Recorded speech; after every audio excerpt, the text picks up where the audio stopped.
We're going to be talking about the fullness of time. I want us to take a small break from our classes on Galatians and talk about Galatians 4:4 and the fullness of time.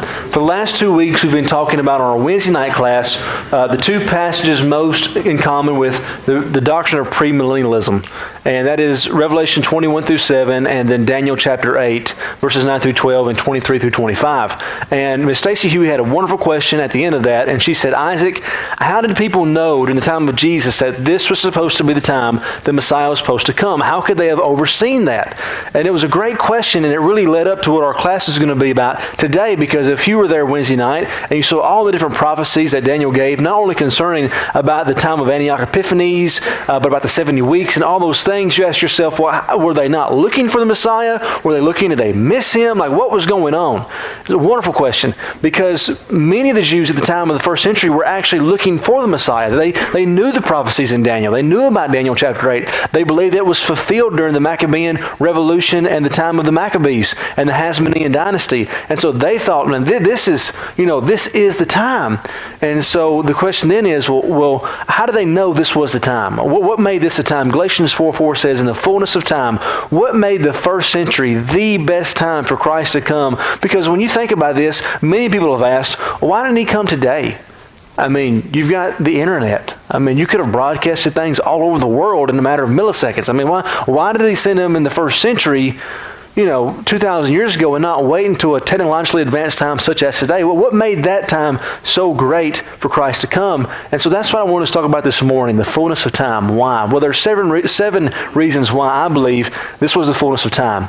The first thing is Roman rule, the peace of Rome, the Pax Romana. You see, Rome had been under the Republic for hundreds of years, and then under Julius Caesar, came a time where he crossed the Rubicon, and he was named Caesar or counselor, and then so there was, after his death, there was no heir, so there was a civil war. The Senate wanted to go back to being a republic. There were those like Brutus Cassius and Octavian, Augustus, and the different players, if you will, who decided that they wanted to have more political power, and so there was this brutal civil war in Rome with different sides taking place. And after that takes place, Julius Caesar's nephew, Octavian, either one's fine. His name was Octavian. He changed it to Augustus a little bit later. And so he decided he's going to become the emperor, like the emperor. And he issues in the Pax Romana, the peace of Rome. And basically is, we're going to have peace. And I don't care what religion you worship. I don't care what city you live in. I don't care what you do. But we're going to have peace. And if you don't keep the peace, then you'll be killed pretty quickly. And so during this time was this peace.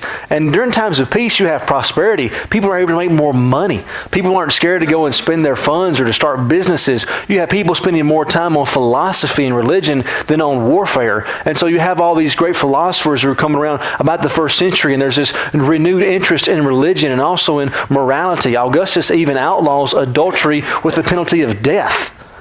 I mean, a lot of people talk about, how awful Romans were, and they, were just as immoral as people are today. But Augustus actually made a rule that, if someone was to be caught in adultery, they were to be killed. Now, historians debate as how often that was actually carried out to fruition, how often those laws were enforced. But you see this increased idea on religion. But you also have urbanization.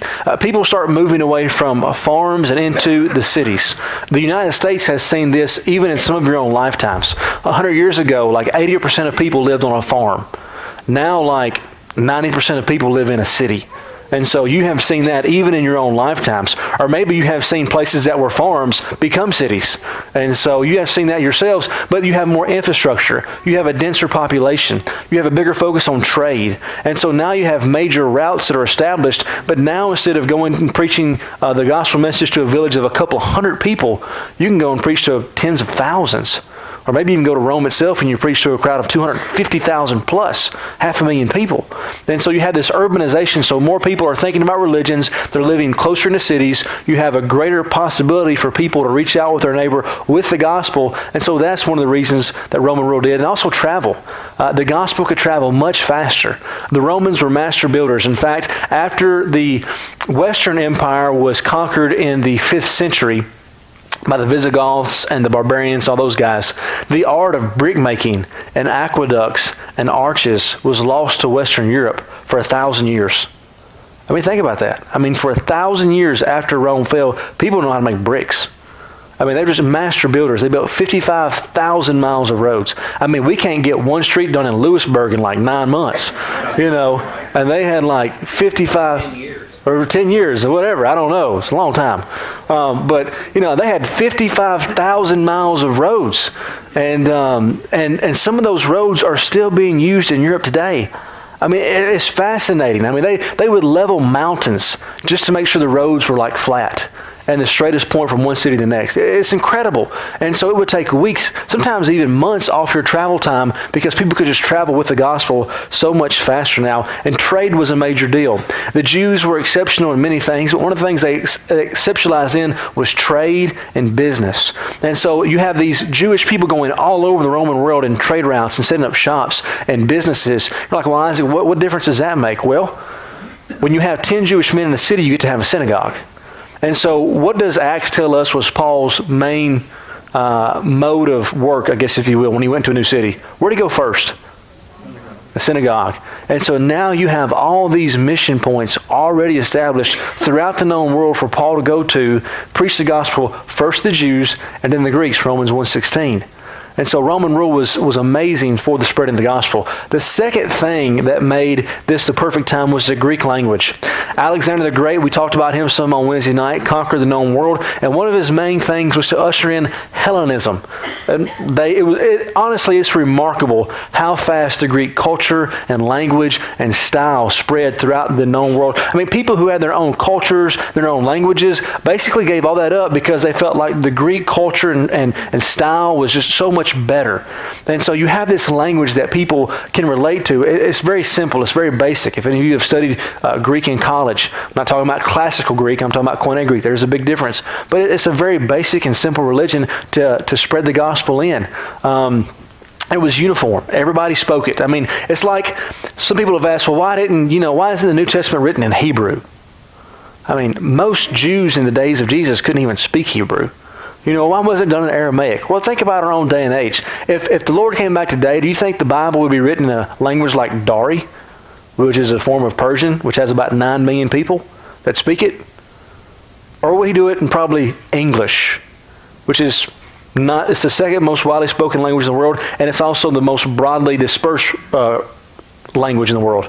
Of course, he'd do English. It's the exact same way. I mean, Aramaic was an obscure language somewhere in the Roman Empire, but Greek was spoken by everywhere, and it didn't matter. Even if, for some crazy chance, you couldn't speak Greek in the first century world, which would have been extremely rare, you would know somebody who could, and somebody who could write in Greek. And then also the ease of writing. At that time, the first century letter writing had become a science. And you could write and send letters faster, quicker, easier, more efficiently than any other time in the human world. I mean, they had gone from writing on stone to clay, from clay to papyrus. Now papyrus was more accessible, it was cheaper, it was easier to make, and you were able to hire amanuenses to make the most of the pages and send them. I mean, it was just from the history of the world, language seems so basic to us because we had the blessing to live in the 21st century where most of us can read and write. We take that for granted so much. I like to do genealogy. I have 3 degrees. I have 2 master's degrees and a BA from college. I mean, that's pretty good.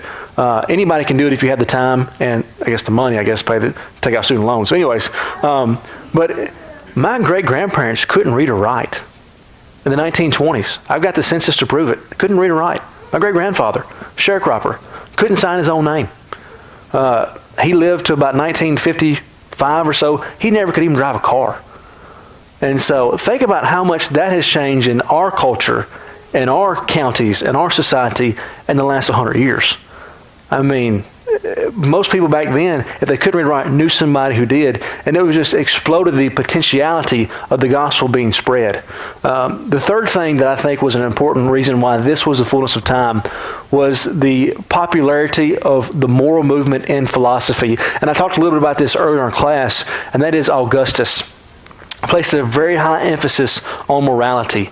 In his eyes, the foundation of Roman society was order, was stoicism, kind of being reserved, not letting yourself get in the way with your passions, being very logical, being more concerned about philosophy than feelings. And so he placed a very high emphasis on morality. And so more people at the time of Jesus were thinking about how to be a good person.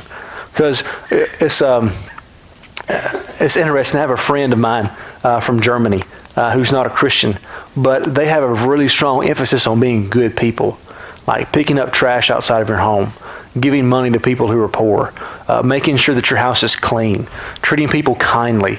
They're humanists, basically.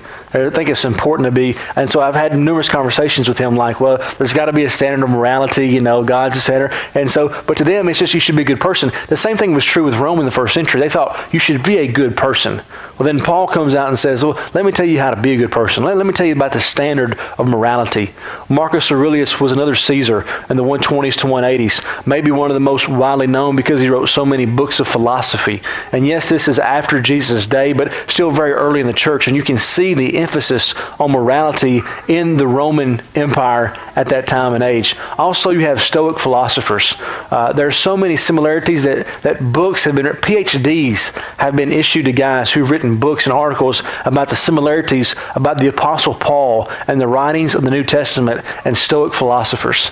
And people have looked at the writings of the Stoics at the same time and the writings of Paul and said, man, these guys sound a whole lot alike. Denying the flesh, focusing on the spiritual. Evil acts are when we allow our bodies to have a greater influence over us than our minds. And they're like, this sounds just like the writings of Paul. And so it was an easier transition than when we think of for people who were living as Gentiles in the first century world who were already probably influenced by Stoicism to say, you know what? We've already been practicing most of these things, but only with the foundation of we should be good people for the sake of being good people. And Paul's saying, no, you should be a good people because you're made in the image of God, because he sent his son to redeem your soul. And so people were already thinking about that. And also the shame of debauchery.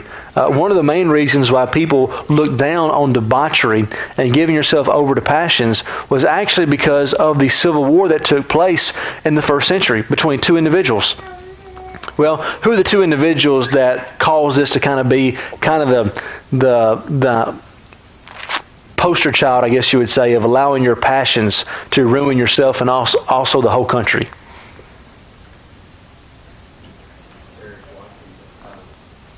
It's on the screen. Mark Antony and Cleopatra, right? Mark Antony was a hero.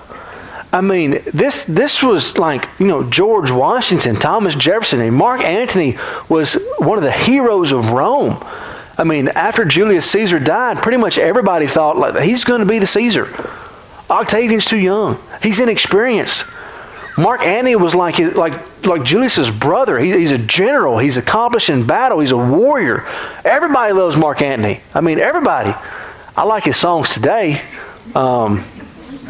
He's a Latin singer. I don't know. Anyways, different guy. I think it's spelled the same though. Could be wrong. Is it spelled the same? I think it's spelled the same. Is it? Yeah, it's good. Like Vita, whatever. Anyways, it doesn't matter. It's good music to dance to. If we don't dance, sorry. Some of you went to making music like it's good music to choreographically move to. One foot has to be on the ground at all time. Anyways. So Mark Antony was the idea that this guy went and he was just, he was seduced by Cleopatra and this foreign ideology, and he allowed the empire to be torn apart and chaos and civil war. And so debauchery, this idea of giving yourself over to passions, was extremely negative in that culture, which gave way for people to want to understand about the Bible. And so the popularity of Eastern religions was another huge issue because during this time, people didn't really like Greek or Roman religions. Even Greeks and Romans didn't like their own religion because their gods were so practical and capricious. One day you may have their favor and they'll bless you, and the next day one of the gods will lose a bet, and so he'll just ruin your life just for the sake of seeing your life be terrible. And so they're like, this just sounds like really like, who would want to worship gods like this? And so you had this influx of Eastern religions because those religions were more spiritual And those religions were more in tune to like feelings and spirituality and being a good person. And life's more than just being practical and all these things. And so Eastern religions became extremely popular. One of the main ones that became popular was Egyptian religion, especially the worship of the god Isis. And so she was a fertility goddess out of Egypt. And Eastern religions really became a lot more popular in that time frame. And Judaism actually became, I'm not going to say popular, but Judaism had people that were interested in it because Judaism was so mystic and strange. And they had this temple in Jerusalem. And only one guy got to go into the inner part of the temple one time a year. One guy. And only men could go in the courtyard. And they were very stringent about who they could marry and who they would eat with. And it was just different and strange and kind of weird. And so are people attracted to weird things sometimes? Absolutely, right? And so in the first century, Judaism was kind of weird. It was different. And so you would have people that would go to the synagogues and they would listen to people read out of the Old Testament and think about those things. And they kind of liked the appeal of monotheism. And so it was a springboard for Christianity. And so these are the God-fearers that were talked about in the book of Acts. Cornelius in Acts chapter 10 is a God-fearer. He is a Gentile, but he goes to the synagogue and he gives his alms to the poor and he prays. And so he is a Gentile God-fearer. And then Romans 10, you see that actually becomes one of the biggest mission points for the early church. Because the Bible tells us in Romans 1:16 that the gospel is supposed to go to the Jews first and then the Greeks. But in the synagogue, now throughout the entire known Roman world, you had both in one spot. And so you already had people who knew the old law, and you already had Gentiles who were attracted to Judaism and Yahweh. And so it was an amazing blessing for those early missionaries and apostles to be able to go these places and have that group of people eager and ready to hear the gospel. Ephesians chapter 2:15 tells us that Christ broke down that wall of hostility between the Jews and the Gentiles. And then Romans chapter 11 verse 17 tells us that the Gentiles were grafted into that tree, if you will, of Judaism. And so it was a springboard for Christianity. The next reason why Christianity came in the fullness of time was the vast slave economy in the first century. Individuals who are lower socially and economically have a higher percentage of obeying the gospel than those of higher status. That was true in the first century, and it's true today. The most religious parts of the country are those who have the lowest income graphics. I didn't say the church, I just said the lowest religious. The highest income places in the United States have the lowest affiliation of religion. More people who come from lower economic places in society or even countries are much more receptive to the gospel. Well, Isaac, why don't people respond to the gospel in Chapel Hill like they do in Mumbai, India? Because those people got nothing. And when you try to convince somebody that there's something greater than this life waiting for them, it's hard because we got it good.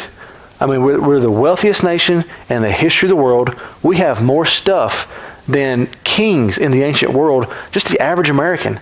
And it's really hard to convince somebody that their life isn't very good and that they need Jesus because they're like, I'm doing pretty good myself. I live comfortably. I'm a good person. I don't need that stuff. But you go to a foreign country and they got nothing.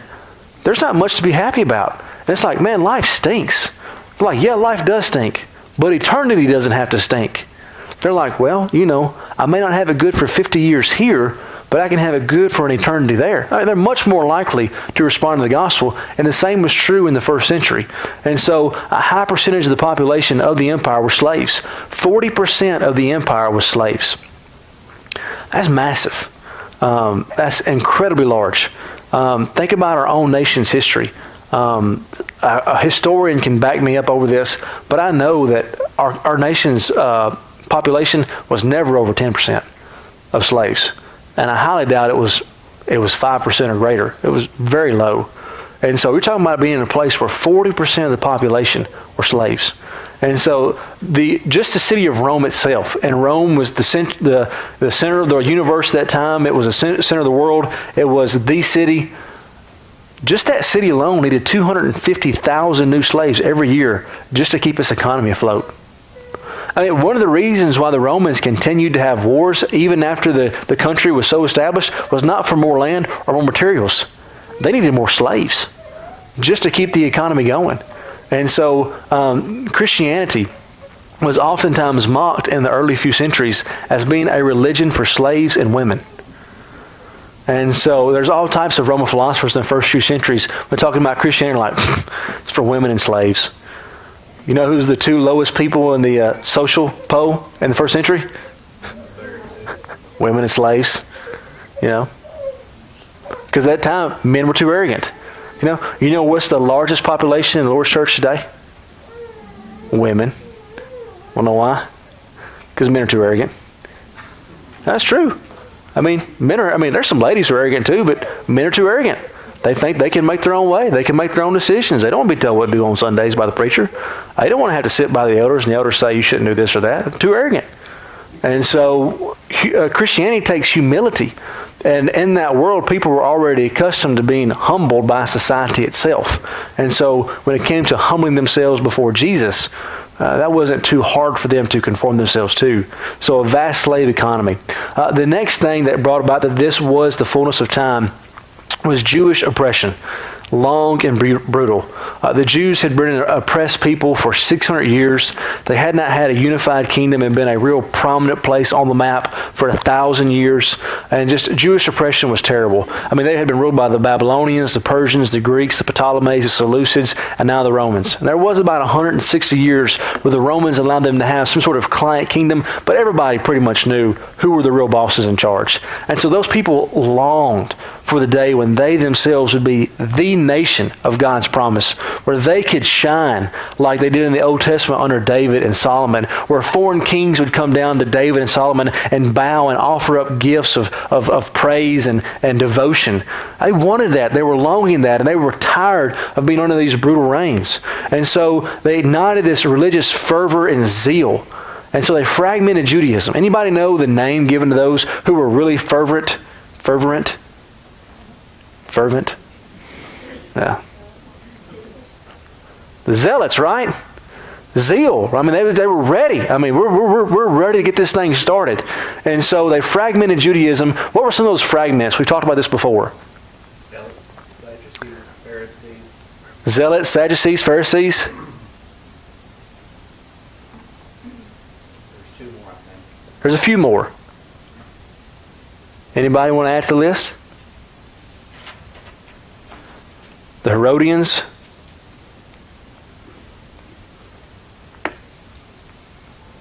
The Essenes. There's probably one. I know I'm missing one. I don't know.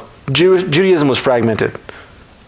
I don't have my list. Anyways, moving on. Okay? And so it was fragmented. Everybody was trying to get the Messiah to come. The Sadducees said, we got to base it on the temple. When we purify the temple enough, the Lord will come back. The Messiah will come. The Pharisees said, we've got to focus on the Torah. Once we follow the Torah perfectly, and we are a holy people, the Messiah will come. The Essenes said, once we pull ourselves away from all the materialistic things in life, and we go out in the wilderness and pitch ourselves in tents and pray every day and fast, that's when the Messiah is going to come. The Herodians said, we've already got a physical king here. If we would just all get behind Herod and back him and start the revolution, then the Messiah would come. And the Zealots would say that God doesn't help anybody that doesn't help himself. We've got to start killing some Romans.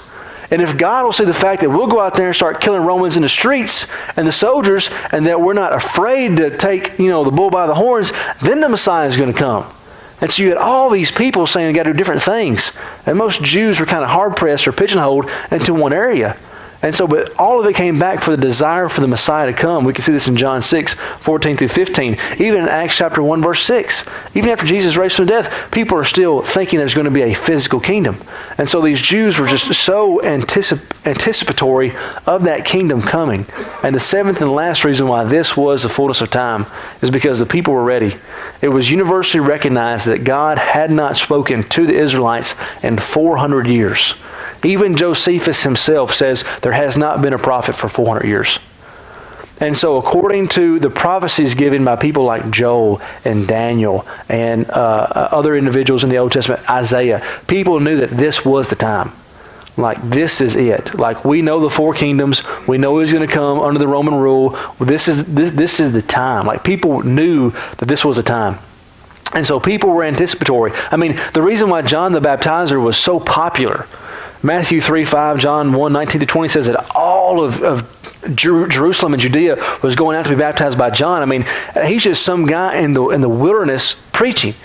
Why is everybody going out to this guy? It's because they're ready. And they know that he is a prophet-like figure. I mean, they're anticipating the coming Messiah. And so people were ready to act, ready to accept the gospel, and ready to fight. One of the reasons why you have so many wars during this time is because the people were ready. It's not that the Jews weren't looking for the Messiah in the first century. They were all looking for the Messiah. Just most of them got it wrong. And you say, well, Isaac, how do you know they were all looking? Just look at their own nation's history. The ones that rejected Jesus, I mean, even in Acts, when the Sanhedrin is trying to decide what on earth they're going to do, they've already killed Jesus, and now they've arrested Peter and John, and they don't know what to do. And somebody stands up. Anybody know who stands up in the Sanhedrin right there? It's like Acts 4-ish. Anybody? Guy stands up. It's not Jesus. Not Peter. Remember the Sanhedrin. Stands up. What do you know that you just won't say it? Philip Eddy. Who is it? Stephen. It's not Stephen. Put you on the spot. I apologize. Who? Not John.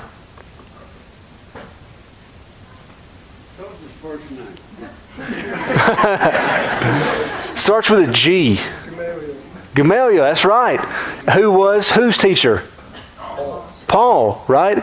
And so he stands up and say, look, we had this guy that came out a couple of years ago. He claimed to be Messiah. He had a big following, and people went to him, and he was killed, and it died out. And if this is the same thing, he says, basically, if this is from God, there's nothing we can do to stop it. And if it's not from God, it'll die out. During the time that Jesus came, at least 6 or 7 different individuals claimed to be the Messiah and had a following. And so, and you're like, well, these people are just stupid. I mean, why? I mean, fool me once. What would George Bush say? Fool me once, shame on you. Fool me twice, shame on you. In this case, it'd be like, fool me 3 times, shame on you. Fool me 4 times, shame on you. I mean, why do these people keep getting tricked? Because they knew this was the time. This was it. I mean, you have the first Jewish revolt in 66 through 70, right? How does that end? It ends with Vespasian and Titus coming to Jerusalem, ransacking the city and destroying the temple. That's how that one ended. Then 2 more come. And then finally, Bar Kokhba, what's his name? Simon Bar Kokhba? His last name was Bar Kokhba, which means like son of the star. But he had the last Jewish revolt in about 133. And that ends with every Jew living in Jerusalem in the surrounding areas being killed. And then the Jewish people being banished from Palestine for the entirety of the Roman Empire. And so the question is, why would they do that? Because they were so convinced that this was the time, that God was going to send the Messiah, that they were willing to fight and die for it. But unfortunately, they had missed him, because they were looking for a physical kingdom instead of a heavenly kingdom. And so there are 7 reasons that this was the fullness of time that people could see, and this is why there was so much activity in the first century going on. The peace of Rome, the Greek language, moral movement in philosophy, popularity of Eastern religions, a vast slave economy giving a humiliated people ready to accept the gospel, Jewish oppression and desire for the Christ, and people were ready. And so, are there any takeaways or questions that you have in the few moments we have left of class about these 7 things, or maybe something else that you think was a catalyst for Christ coming in the first century? Because there could be more. I think these are maybe the main 7, but there could be more. Or any questions you have about one of these 7? I think number 7, people were ready. They were ready for something. Yeah, I think when you read the Gospels, you can see that. I mean, when Jesus goes out in the wilderness, you have 5,000 men that go out in the wilderness, and it says they were going to make him a king. Now, in the Roman world, the first century, that means you're going to start a revolution. You're going to fight the greatest empire on the face of the earth. Wow, you got to be pretty motivated to do something like that. And I think you're right. I think people were ready, and which is interesting. Has always been a factor in responding to God's message, right, and to the Messiah. Didn't you say Wednesday night too that Jerusalem was, Israel was a self-governed place? They were. They had the Hasmonean dynasty. Then after the Hasmoneans, they had the Herodian dynasty. That's why Herod is king when Jesus is born. Now, during Jesus' lifetime, Herod's going to die, and his kingdom is going to be split between his 4 sons. They prove to be weak rulers, and the Romans come in and basically take away that client kingdom and just divide it up into the provinces of like Syria and stuff like that. But there for a while, they did have a client kingdom. And so it's kind of like, I don't know exactly how it works with Puerto Rico. You know what I mean? Like, they do their own thing, but we own them. You know what I'm saying? Like, they don't get to vote for president, but, like, they can't do, like, crazy stuff. You know what I mean? It's kind of like that. Like, the Jews could govern themselves, they could do their own thing, but they could only do whatever Rome said they could do. If that makes sense. Good questions. Any other questions or takeaways? No? Well, one of the things that we can take away for this is the people were ready. As far as the peace of Rome and the Greek language and moral movement philosophy and Jewish oppression, that doesn't mean anything to us today. But one of the things that we can take away from this class was that the people were ready. And we've got to be individuals to make sure that we're ready. Now, if we're not Christians, that means we've got to be humble enough and ready enough to admit the fact that we can't get out of this life alive and we need Christ. And if we're not ready for that, then we're going to be just like those Jews in the first century, and we're going to miss it. If we are Christians, then we've got to be ready. Numerous times throughout Jesus' own teachings and also the teaching of the New Testament, we're told that we've got to be people who are ready. Because if we aren't ready, we're going to miss it. In fact, Jesus in Matthew 24 actually gives a analogy likening the person who is not ready for the coming of Christ is going to be like the person who was not ready when the Romans came to destroy Jerusalem and the temple. Those people who weren't ready and who hadn't gotten out of the city were killed very brutally. If we're not ready when the Lord comes back, it's not going to be pretty for us either. And so the takeaway for our lesson today is just because we don't live in the first century, we're still living in response to the first century. And we've got to make sure that we're ready people, ready to do what God says, and ready for Him to come back at any moment. And so I appreciate your attendance in class today. I know it was a little bit different. We'll pick up next week, continuing through the verses of Galatians, and appreciate seeing all our visitors, and I hope you can come back and see us sometime soon. Let's go ahead and end with a prayer. Dear Heavenly Father, we're so thankful for your word. We're so thankful for your Son coming to this earth in the fullness of time, allowing ourselves to be recipients of that wonderful message and gospel that was given during that time frame. And Heavenly Father, please help all of us to be ready to accept your will, whatever that might be, and also ready to receive your Son when He comes back to receive those who are His own. Please be with us and watch over us. In your Son's name we pray. Amen.